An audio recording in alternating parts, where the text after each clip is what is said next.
the AME Zion Church for allowing us to use their beautiful facility. We thank all of you for coming out on a Monday afternoon. What a turnout.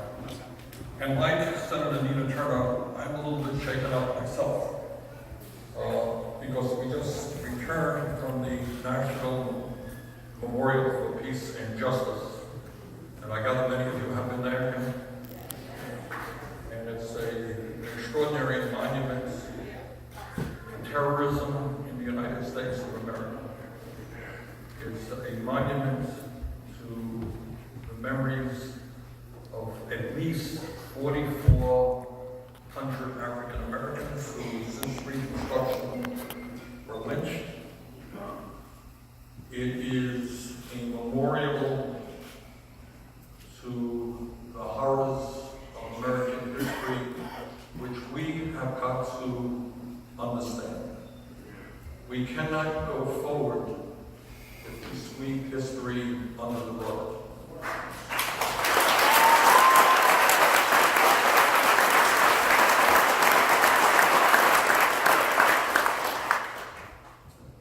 So today has been a tough day, and we earlier today had the opportunity to speak with people who witnessed almost firsthand the attacks against those people who did nothing more than want the right to vote, who were thrown off of the land that they were sharecropping, forced to live in tent cities because they wanted to vote. And that reminds us that the bedrock of American democracy is the right to vote. And what an outrage it is today. I'm not talking about 60 years ago. I'm talking about today that you have Republican governors all over this country trying to suppress the vote.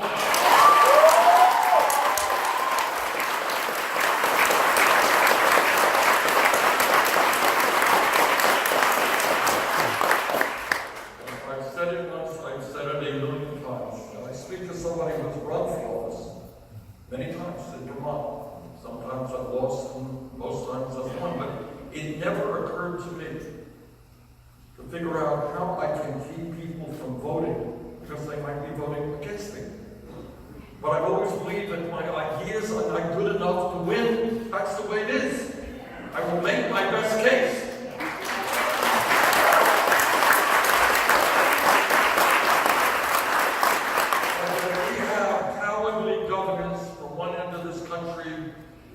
To the other, who are afraid of participating in free, fair, and open elections. And I say to them, if you don't have the courage of your convictions, if the only way you think you can win an election is by denying people the right to vote, get out of politics and get out of politics.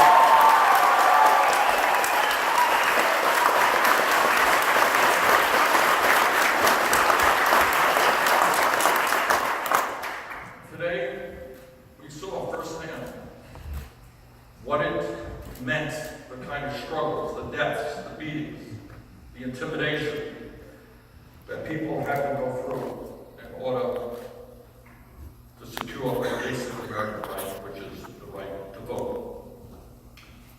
And today we have the opportunity, and I wanted to thank Walter Farrell for his presentation and for his service to our country. Walter, thank you for that.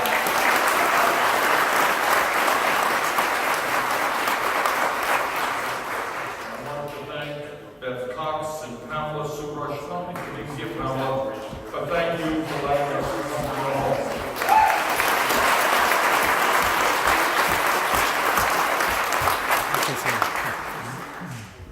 And I'm not the most emotional guy in the world. But this is tough stuff. It is tough stuff to see children. Pamela has a daughter who's 10 years of age who has trouble breathing in the night. Special thing to breathe in the night, probably because of the mold that she has in her trailer. And we see in this country millions and millions of people who cannot go to a doctor when they get sick. This is, and what we are about in this campaign and what tonight is about, why we almost always bring people up to talk their truth. Because you don't see and hear that truth in Congress, and you don't see or hear it on television. And the truth is that there are millions and millions of people in this country, almost 40 million people who are living in poverty. These are people who are struggling every single day to put food on the table for their kids, to pay the light bill, to put gas in the car in order to get to work. In the wealthiest country in the history of the world, we need an economy that works for all of our people, not just the 1%.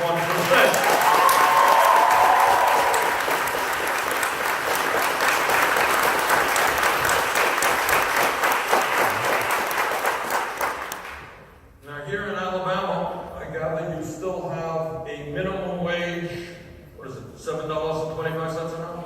Yeah. Does anybody on God's earth think that anybody can survive on $7.25 or $8 or $9 an hour? And the result of that is that we have, not only in Alabama, but all across this country, people working 2 or 3 jobs, people working 50, 60 hours a week, people who are working full-time who are forced to go to emergency food shelves in order to get the food they need to feed their kids. It is not too much to ask in the wealthiest country in the history of the world that if you work 40 hours a week, you do not have to live in poverty.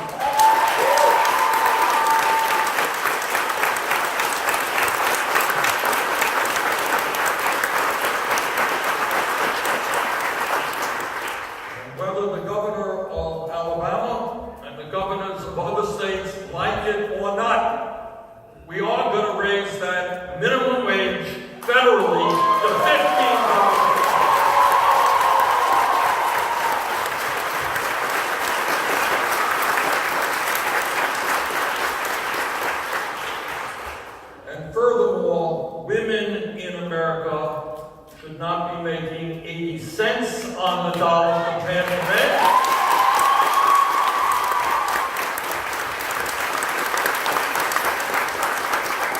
Minority women should not be making even less. Equal pay for equal work.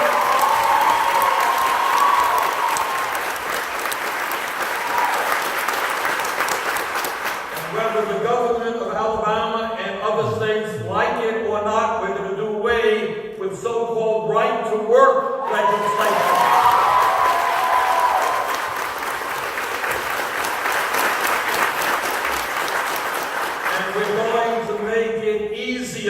Not harder for people to join unions.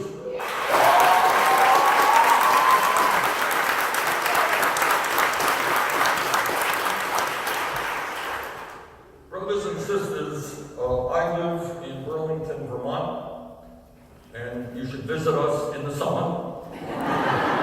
We'll come down here in the winter. How's that? We'll do a Montgomery Burlington exchange program.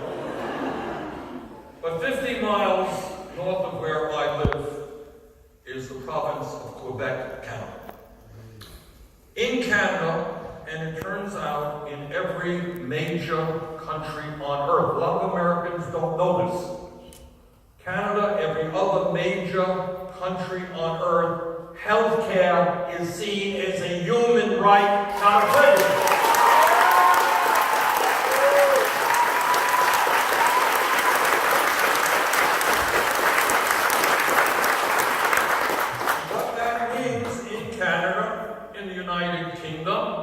In Germany, in Sweden, in Norway, in Finland, in virtually every major major country on earth, you go to the doctor when you need to go, regardless of your income. And you don't have to worry about going bankrupt if somebody in your household ends up in the hospital.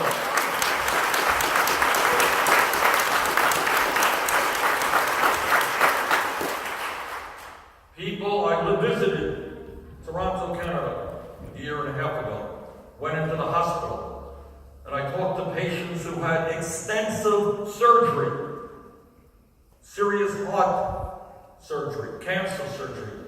You know how much it cost them when they got out of the hospital? Anyone here know?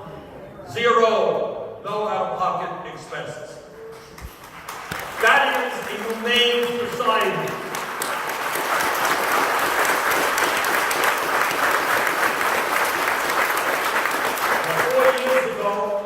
When I came to Montgomery and Birmingham, and I talked about health care for all, it was seen as a radical ideal, something the American people wouldn't support. Well, last poll that I saw just a few days ago says that 70% of the American people now support a Medicare for all.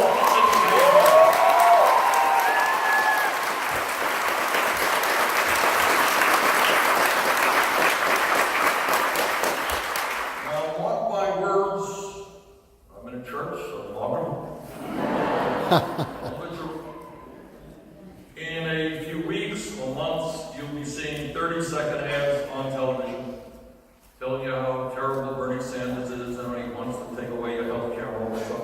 Know who is paying for those ads. Those ads are being... I love you too.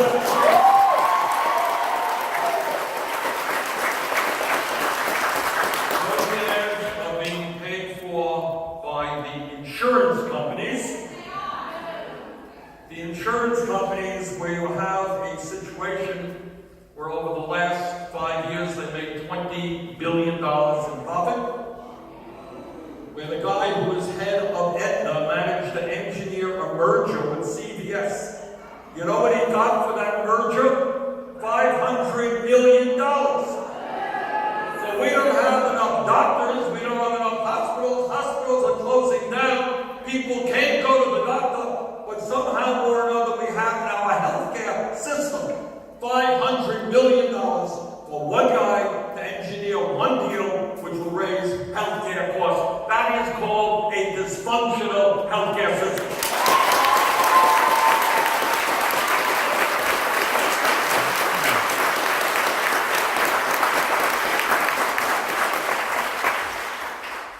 The guy who's head of United Health, major health insurance company, he doesn't like Medicare for all either. You know why? He made $83 million in compensation last year. Many of you cannot afford the prescription drugs your doctors prescribe. Elderly people in Vermont and around the country cut their pills in half because the price of medicine in America is twice as high as it is in any other country on earth. Major pharmaceutical companies, top 10 last year, made $69 billion in profit, and 1 out of 5 Americans cannot afford the medicine their doctors prescribe. That's called corporate greed.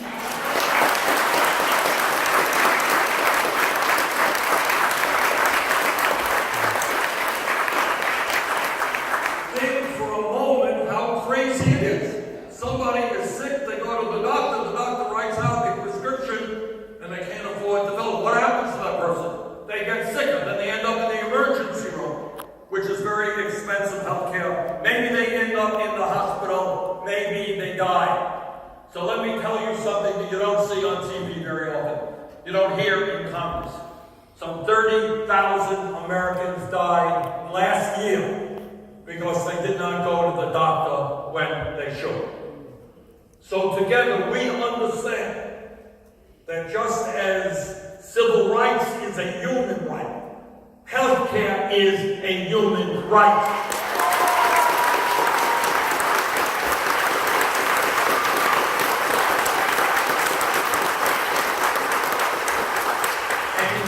Will pass, whether the drug companies like it or not, whether the insurance companies like it or not, we are going to pass a Medicare for all single-payer system.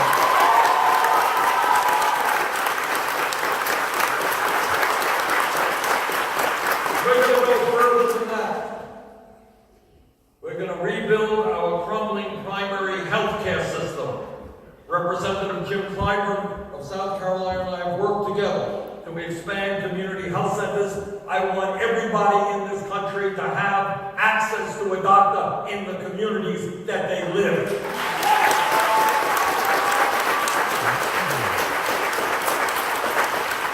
And we are going to deal not only with universal health care, but with disparities racial disparities in the healthcare system.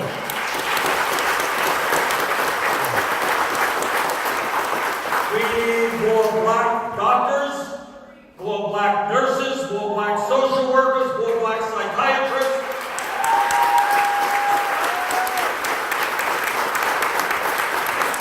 That is why we're going to greatly expand the National Health Service Corps, which says that anybody who graduates medical school will get all of their debt forgiven if they serve in an underserved area.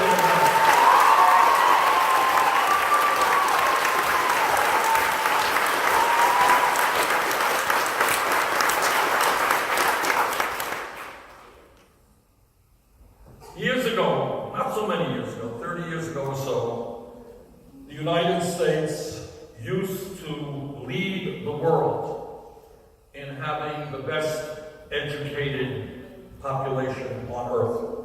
We were number one. Today, we are no longer number one. We are behind many other countries, South Korea, Japan, Canada, Ireland, the United Kingdom, Australia, among others. We're about 11th place and sinking. And the reason for that is that many, many of our young people cannot afford to go to college, cannot afford to get a higher education. And then what we also know is that large numbers of people drop out of school because they are incurring student debt that they simply will never be able to pay off.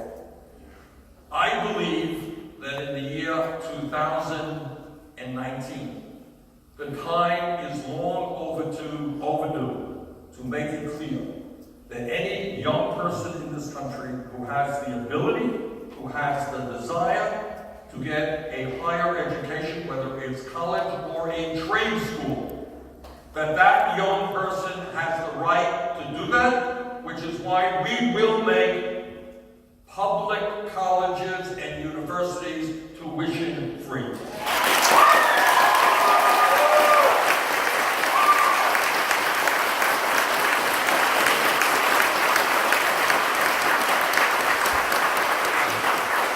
will significantly increase funding for the historically black colleges and universities.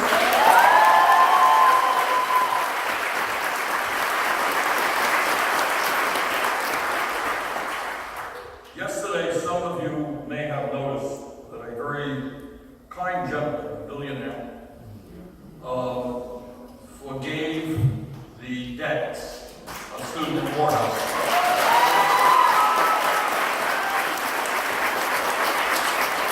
What he did was very generous. But the truth is that private charity alone is not going to solve a problem in which some 40 million Americans are struggling with right now. Over $1 trillion in student debt. And the time, again, is long overdue to stop the punishment of millions of people who did nothing wrong except try to get the best education that they could. And that is why, together, we will substantially reduce student debt in this country.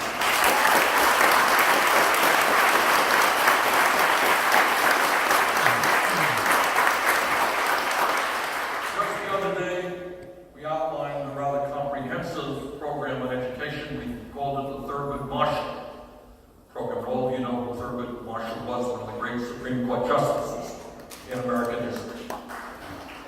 And essentially what we said is that it is unacceptable that we have public schools all over this country which are not adequately educating our children.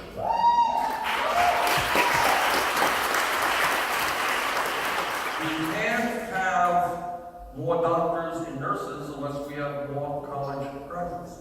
We can't have more college graduates unless we have more high school graduates. We can't have kids graduating high school ability to go on unless they have a strong K through 12 education, and many of those kids do not have that right now.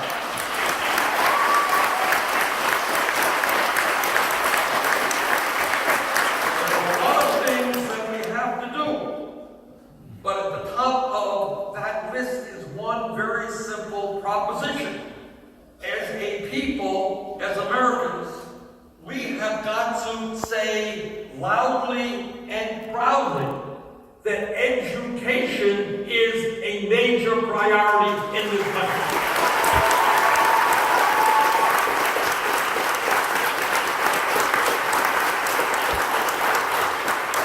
And I get sick and tired of being on the floor of the U.S. Senate and hearing many of my Republican colleagues tell us how much they love America. They love America, but they don't love the children who are the future of America.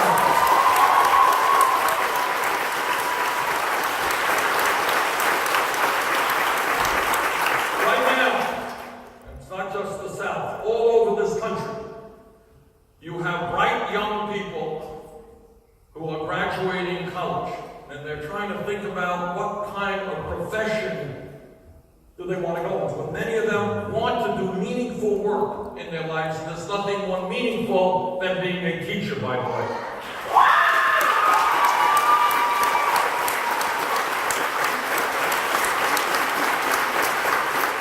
But they're looking around them, and they're looking at what kind of paycheck they're going to get.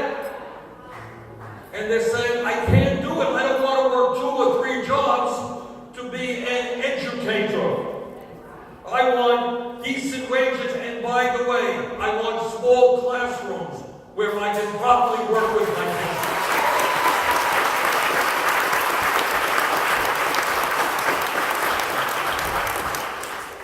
So when we talk about the priorities of America, maybe we should understand there is something profoundly wrong when apparently as a nation we can provide baseball players with contracts worth hundreds of millions of dollars, but we don't have enough money to pay teachers an adequate salary.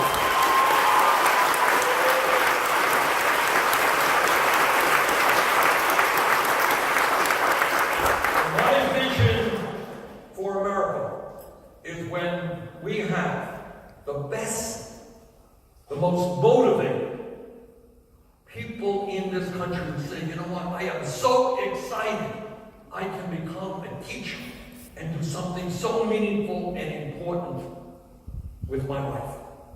And those people who work so hard, who have so many issues to deal with, we have teachers in this country, all over this country, who are taking money out of their own limited paychecks to buy classroom supplies. How stupid is that?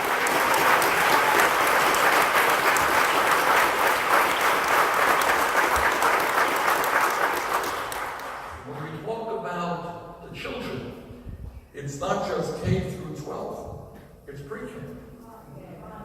You know, many of my colleagues in the Congress are still living in the 1950s.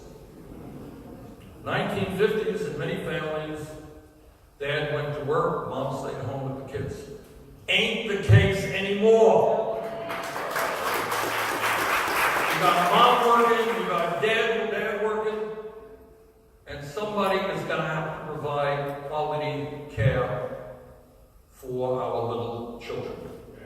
Truth is that in my state of Vermont, California, Alabama, all over this country, it is almost impossible to find quality, affordable childcare.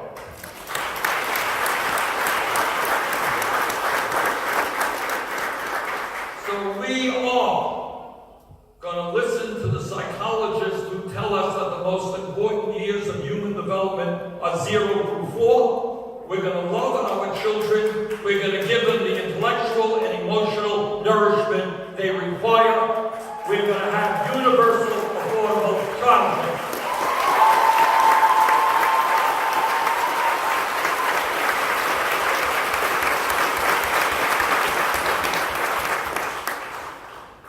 Now, my political opponents say, well, Bernie is a nice guy. He wants to give out free this and he wants to give out free that.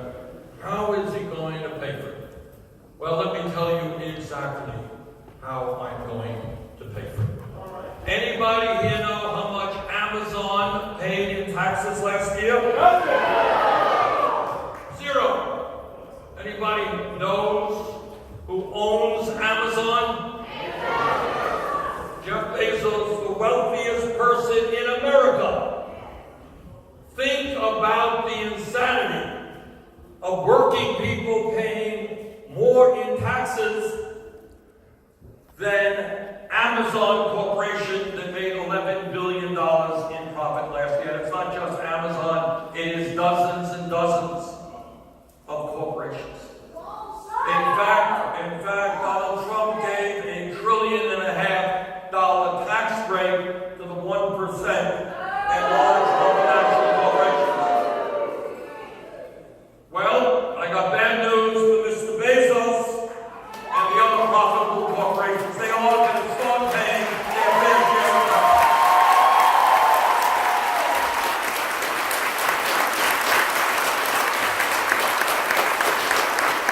It makes no sense to me that we give tax breaks to billionaires and we cannot attract the teachers that we need to educate our children. Or that we have schools that are crumbling and classrooms without the adequate equipment that they need to take care of their kids. So what this campaign is about is a change in national priorities. And it says that from a moral perspective as well as an economic perspective. And I want you to hear this because you don't hear it on TV. There's a reason for that as well. You're not going to see it much in the newspapers. But I want you to appreciate where we are at as a nation. Today in America, the wealthiest 3 families own more wealth than the bottom half of the American people. 3 families, 160 million people. Today in America, the top 1% owns more wealth than the bottom 92% of our people. Today in America, while people in Alabama and Vermont are working incredibly long hours, 49% of all new income goes to the top 1%. What our job is to create an economy and create a government that works for working people and not just wealthy campaign contributors.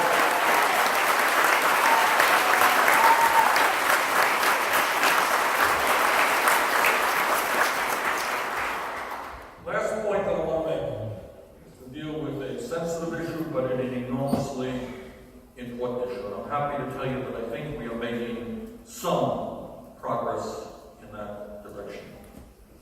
When we look at America today, we have got to shake our heads in disbelief that in our great country, we have more people in jail, disproportionately African American, Latino, and Native American, more people in jail than do the people of any other country on earth, including communist China. Think about it. China is a communist authoritarian country 4 times our size. They don't tolerate dissent too well. And we have more people in jail than China does. So what we are going to do is something that is pretty commonsensical, not terribly radical, but commonsensical. And that is, instead of spending $80 billion a year, you got it?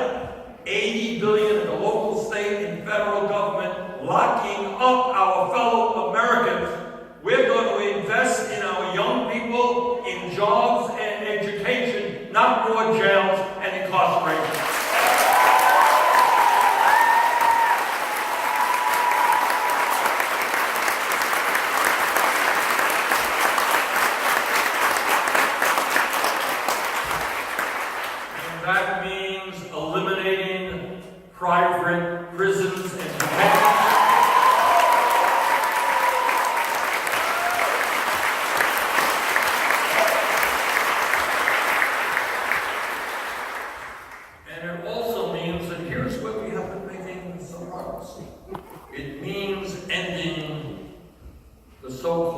war on drugs.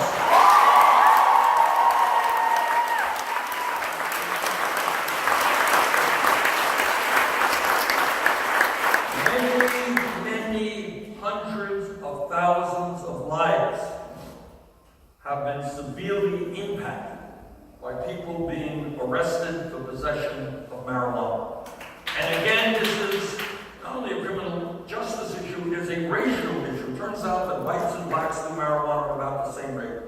But if you're black, you're something like 6 times more likely to be arrested. And you all know what happens if you have a criminal record. You go out, you're trying to get a job, it's hard enough to get a good job. You walk in, your employer says, well, do you have any arrests? Have you been arrested? Well, sir, yes, I have. Well, thank you very much. I got somebody else who can do the job. So what happens then if you can't get a job? And you don't have any income, then you do something else. So we are making progress in moving towards the decriminalization, and in many cases, the legalization of possession of marijuana.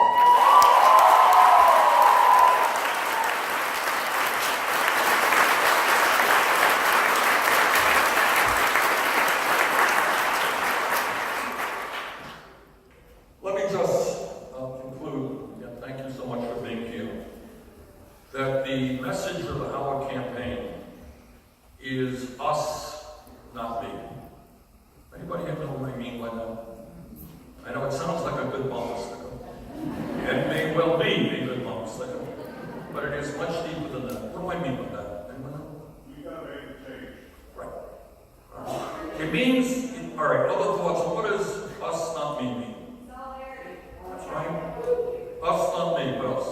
Community. Good. What it means is we have got to become a nation where you care